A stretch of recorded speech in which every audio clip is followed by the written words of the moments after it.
तो दुनिया में पूछेंगे तो लोग क्या बताएंगे? कहेंगे ठीक से रहना चाहिए, ये कहेंगे बढ़िया से रहना चाहिए। अगर आपके पेट में दर्द हो और 10 लोग आके कहे नहीं चिल्लाना चाहिए, वो मान जाएगा? दर्द गोली चाहिए ना, इंजेक्शन चाहिए, तभी तो उसको आराम मिलेगा, तभी तो चुप होगा।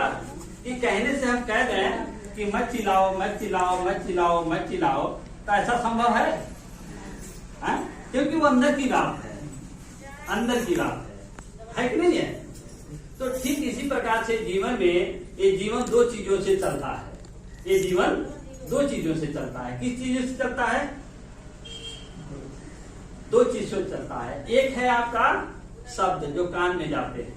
अगर यहाँ ठीक ठाक हैं, बैठे हैं, खूब आनंद ले रहे हैं, कहीं से आवाज आएगी कान में कि घर पे ये बात हो गया, आप चैन से यहाँ रह नहीं सकते। रह सकते हैं? तुरंत चेहरे की मुस्कान खत्म, चेहरे की एलाइटमेंट खत्म, चेहरे की खुशी खत्म, केवल एक शब्द कान में जाने से। सही है कि या गलत कह रहे हैं? सही है ना? वो शब्द कान में जाते ही सारी प्रक्रिया बदल जाती है। ऐसा कैसे होता है? ऐसा क्यों होता है कि एक शब्द जाने से सारी माहौल ही चेंज हो जाती है, शरीर की, दिमाग की? ऐसा क्यों हो जाता है? हाँ, वो चीजें हमसे जुड़ी रहती है। और दूसरी चीजें क्या है कि एक है तत्व जिसे कहते हैं दवाई कहते हैं, खाना कहते हैं, जरूरत की चीजें कहते हैं, हवा कहते हैं, पानी कहते हैं। इन चीजों से शरीर चलता है कि नहीं चलता है? चलता है ना? चलता है। तो ये चीजें मेरे जीवन में जब कम हो जाती हैं तभी दुख होता है, अधिक हो जाती हैं तभी दुख होता है, और उसमें बाधाएं आ जाती हैं तभी दुख होता है, और उसमें अधिकता हो जाती है तभी बाधा आ जाती है। होता है कि नहीं होता है? तो इन चीजों को संतुलन हम कैसे बनाएं? इसका कोई आपको सलूशन है आपके पास? कोई टिप्स मालूम है? बता सकते हैं इसके बारे में कि हम अपने चीजों को संतुलित कैसे कर सकते हैं? नियम कई प्रकार के होते हैं। नियम एक प्रकृति पर निर्धारित है, एक लोगों के पर आधारित है। कई संस्थाएं हैं, कई डॉक्टर हैं, कई तरह के लोग हैं, सुझाव देते हैं आप ऐसे करिए, ऐसे करिए, ऐसे करिए, ऐसे करिए, ऐसे करिए। लेकिन सच में वो कौन सी चीज है जिसे हम जान करके संतुलन अपना बना सकते हैं?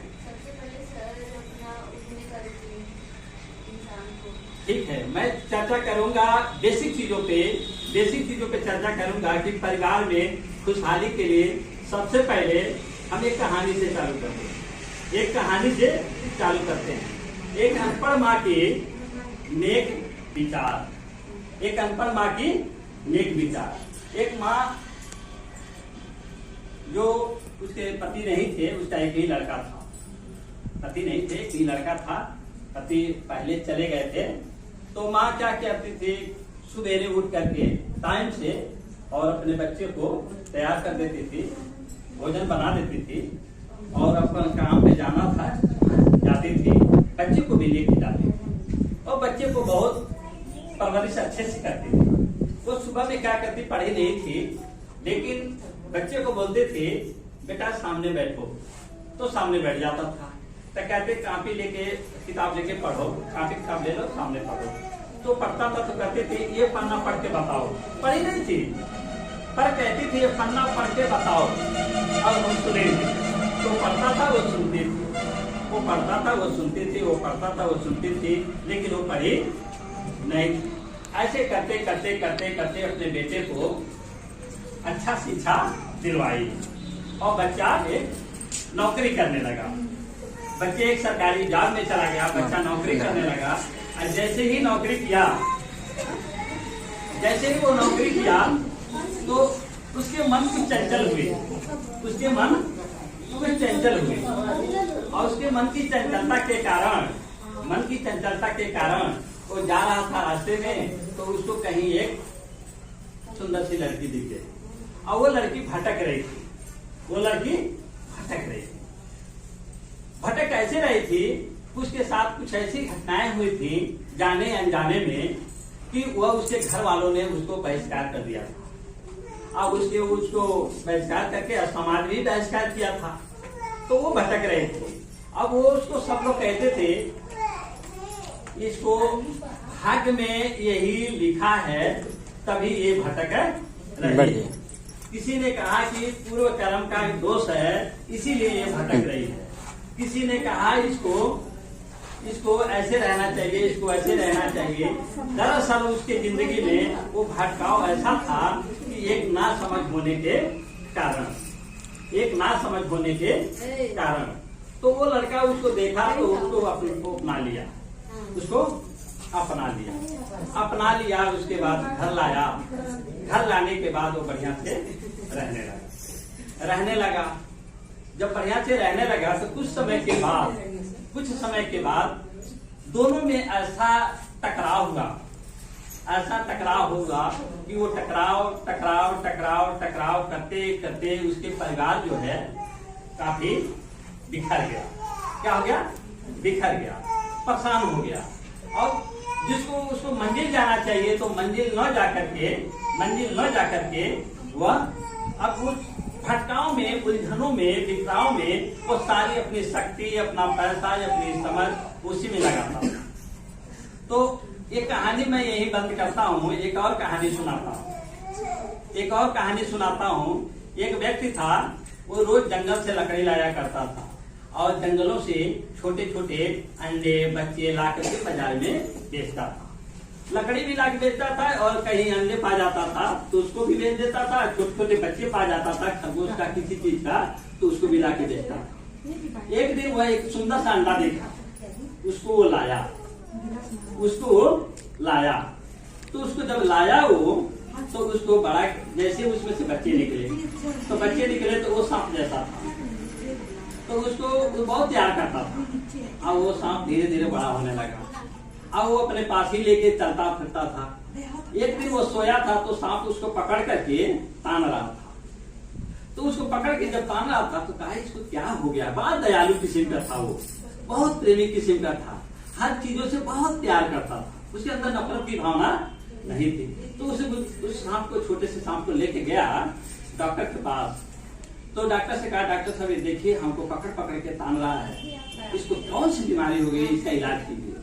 तो डॉक्टर कहा इसको कोई बीमारी नहीं है, ये अब तुमको आजमा रहा है, धीरे धीरे तुम्हारा शक्ति को नाप रहा है कि कब हम जल्दी बड़े हो जाएं कि तुमको खाएं। अब तुम एक काम करो, इसको तुम जंगल में छोड़ दो, इसको जंगल में छोड़ दो। तब वो डॉक्टर की बात माना और ले जाकर के वहां पे छोड़ा। उनकी दुख हुआ, उसको दुख हुआ। अब फिर कहानी चालू करते हैं उस परिवार का। उसका परिवार बिखर चुका था और दोनों में बराबर टकराव हुआ करता। धीरे धीरे करके उसकी जिंदगी में वो बैठ के रो रहा था, वो भी बैठ के रो रही थी, उसकी माँ भी बैठ के रो रही थी कि मैं अनपढ़ थी लेकिन मेरे पास एक ऐसा ज्ञान था जो हित और अनहित को मैं जानता था, क्या अच्छा है क्या बुरा है इसको मैं जानता था, अभ्यास करता था, एहसास करता था। लेकिन हमारा बच्चा इतना पढ़ लिया है लेकिन ये नहीं जान रहा है कहाँ अहित है और कहाँ हित है, कहाँ हमारा नुकसान है और कहाँ हमारा फायदा है, ये नहीं जान पा रहा है। आज फंस गया मेरा बेटा, अब मैं क्या करूँ। वो भी रो रही थी, ये भी रो रहा था, काश मैं इसका संगत किया। वो कह रही थी काश मैं इसका संगत किया।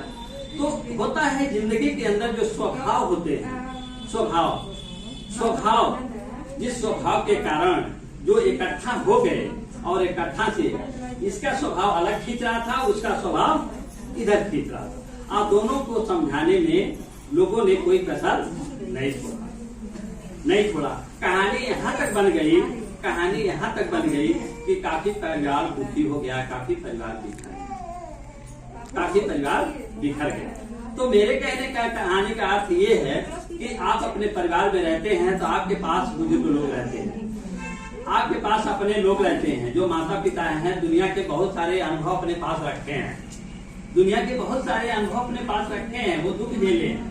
क्योंकि काजू खा करके बुद्धि नहीं लाया जा सकता है, लेकिन जो आप घटनाओं से सीखे हैं, जो आपके साथ लोगों ने व्यवहार किया है, जो आप दिन प्रतिदिन कोई काम करते हैं, हाँ वो तरीके से आपने सीखा है, वो सीख आपके पास है कि नहीं है। लेकिन जो नए बच्चे हो जाते हैं, जो नए लोग आ जाते हैं, जो समाज का पूरा अनुभव नहीं मालूम है, वो कहीं कहीं जाके फंस जाते हैं। अब फंस जाने के कारण उनका उद्देश्य जो होता है वह असफल हो जाता है। कौन ऐसा व्यक्ति है जो नहीं चाहता है कि मैं बड़ा बनूं, मेरे पास सब कुछ हो, मेरे पास काफी धन हो, मेरे पास सारी सुविधाएं हो, मैं सुखी से जीवन जीऊं? कौन नहीं चाहता है? कोई है जो नहीं चाहता है? यहाँ पे सब चाहते हैं। लेकिन वहीं पे उसके बगल में एक और परिवार था, वो उसके पास थोड़ी सी खेती थी और कुछ पशुएं थे। तो उन पशुओं को पालता था और उस पशुओं से जो दूध निकलता था तो अपने लिए खाता था और बाकी बाजार में बेच देता था। अब पशुओं से जो गोबर निकलता था वो अपने खेत में डाल देता था और खेत से जो अधिक पैदावार होता था तो जितना जरूरत थी वो रख लेता था, बाकी बाजार में बेच देता था। इधर दूध से इनकम, उधर उसकी खेती से इनकम। और जो समय बचता था तो अपनी मजदूरी कर लिया करता था। तो उसमें से जो इनकम बचता था तो अपनी जरूरत के लिए रख लेता था, बाकी अपनी जरूरत में खर्च कर देता था। तो वह व्यक्ति अपने परिश्रम का पैसा, अपनी खेती का पैसा, अपने पशुओं के जो दूध का पैसा, इन पैसों को अपने शांत चित्त से, समझदारी से इकट्ठा करता था और इसका परिवार टूटता जाता था। तो एक दिन काफी लोगों ने बैठ के अपने में डिबेट कर रहे थे, अपने सुझाव कर रहे थे कि देखिए वो पढ़ा लिखा लड़का है, ये अनपढ़ है लोग, लेकिन कितने अच्छे से रहते हैं। हम नहीं कह रहे कि शिक्षाएं नहीं होनी चाहिए, शिक्षित होना चाहिए, पर एक ऐसी शिक्षा है जो अपने परिवार के बुजुर्गों के पास पहले से मौजूद है, जो समाज में संतों, गुरुओं, महापुरुषों, शिक्षकों के पास भी है। तो वहाँ से उस शिक्षा को लेकर के अपनी दिनचर्या को बेहतर बना सकते।